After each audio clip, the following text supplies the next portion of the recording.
देखिए मंसूर साहब, मेरा तो पहले ख्याल था कि हुकूमत को इस पर रिएक्शन नहीं देना चाहिए, लेकिन फिर आज यानी पिछली समातों के हवाले से जिस तरह की आजकल जिस तरह रवैया चल रहा है इस्लामाबाद हाई कोर्ट के मोअज़्ज़ज़ जजेस का, बिलखुसूस हुकूमत के हवाले से या एजेंसीज के हवाले से, तो मेरा ख्याल था कि मामला इदारों के दरमियान है तो इसमें हुकूमत को नहीं आना चाहिए। लेकिन आज जब जज साहब ने कैबिनेट को टारगेट किया, प्राइम मिनिस्टर को टारगेट किया और उनको कहा कि बैठा देंगे हम इनको, तो वो अल्फाज शायद मुनासिब नहीं थे, ना ही उनका जो उनको ये जेब देता था कि इस तरह की बात करें।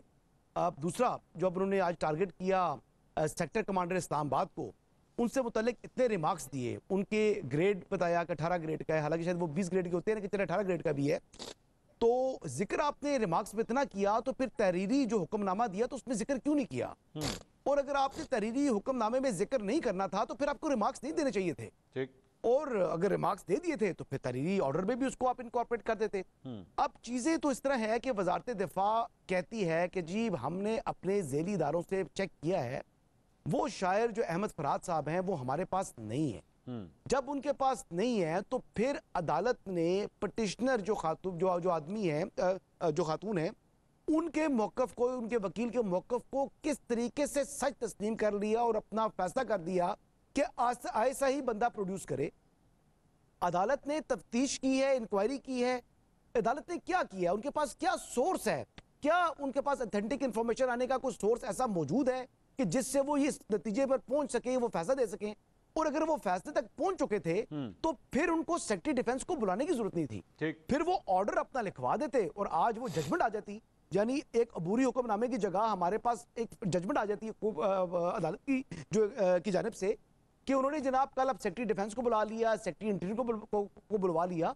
तो पुलिस ने तफ्तीश करनी है। इस मुल्क में कई 100 मिसिंग पर्सनस हैं और ऐसे ऐसे मिसिंग पर्सनस हैं जो कोई लंबे तवील अरसे से मिसिंग हैं। तो क्या वो अहमद फरहाद साहब मिसिंग पर्सनस में आते हैं? क्या वो खुद छुपे में हैं या वाकई एजेंसी ने उनको उठाया हुआ है?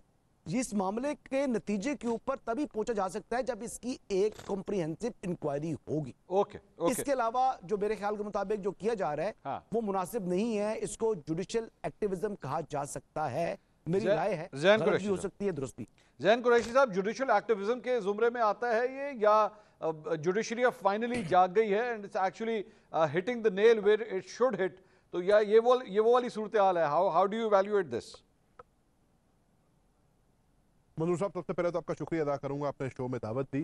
सर, अर्ज ये है, आपने अभी आजम मजीद तारड़ साहब प्रेस कॉन्फ्रेंस का क्लिप सुनाया और वो कह रहे थे कि वक्त से पहले जवाब देना।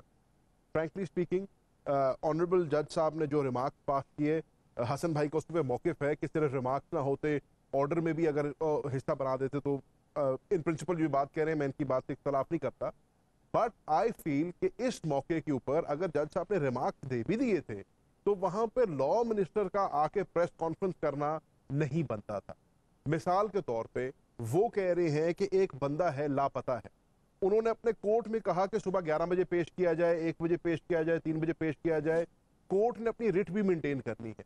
उन्होंने कहा कि जी अगर नहीं पेश करेंगे तो सेक्रेटरी दिफा को बुलाऊंगा, काबीना को बुलाऊंगा और जरूरत पड़ने पर वजीर आजम को भी मैं बुला सकता हूँ। तो ये सीधा इन्होंने वजीर आजम पे ले गए और काबीना पे ले गए हैं। इस नौबत तक बात जानी नहीं चाहिए थी।